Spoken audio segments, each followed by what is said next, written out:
Merhaba arkadaşlar. Uzun bir aradan sonra tekrar kanalıma hoş geldiniz. Bugün size Leatherman'ın QWERTY PS4 multitool'unu tanıtacağım arkadaşlar. Gördüğünüz gibi gayet küçük, minnak ve içinde 9 fonksiyon bulunan bir multitool. Bakın, o kadar küçük ki avucumun içine giriyor. Bakın, bir pil boyutunda. AA pil boyutunda bir cihaz. Evet arkadaşlar, bu ürünün içinde bir tarafı ahşap, bir tarafı metal törpü,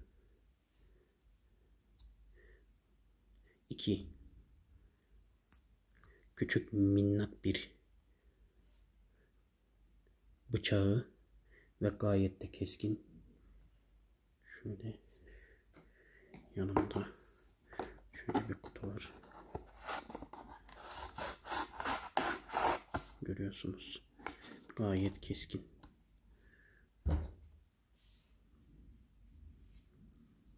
Ondan sonra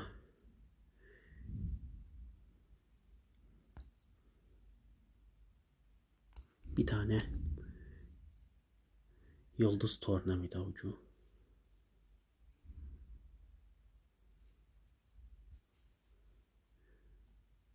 Bir tane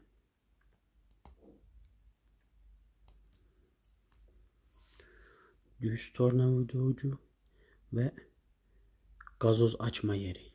Gazoz kapağı açma yeri.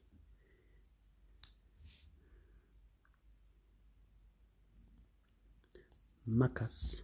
Minnak bir makası var. Yine test yapalım.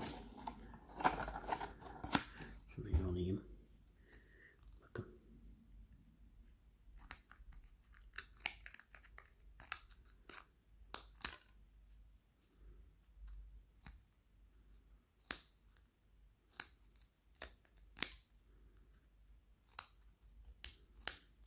Bu kadar güzel ve işlevli.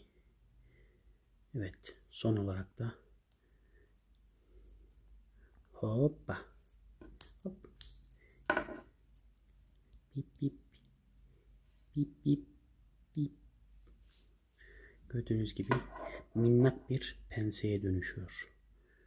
Sıkma yeri, ince telleri ve kabloları kesme yeri. Bakın, şu ucuyla tel gibi şeyleri bükebilirsiniz. Orta kısmıyla somun gibi bir şeyleri sıkabilirsiniz. Ve en uçtaki kısımla ise de tel gibi şeyleri rahatlıkla, kolaylıkla kesebilirsiniz. Fiyatı gayet pahalı.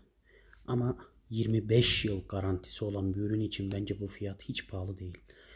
Bu ürünü aldınız. Bir arıza oldu, bir sorun oldu, bir yeri kırıldı, bir şey oldu. Hiç aldığınız yerle bile muhatap olmanıza gerek yok. Leatherman'ın kendi sitesine girip ya da Leatherman'ın müşteri hizmetlerini arayıp deseniz ben böyle bir ürün aldım, şöyle bir arızası var. Diyorlar ki siz ürünü geri bize gönderin. Biz size direkt sıfır açılmamış kutu olarak tekrar size o ürünü geri gönderelim. Onun için bence verdiğiniz fiyata gayet değer.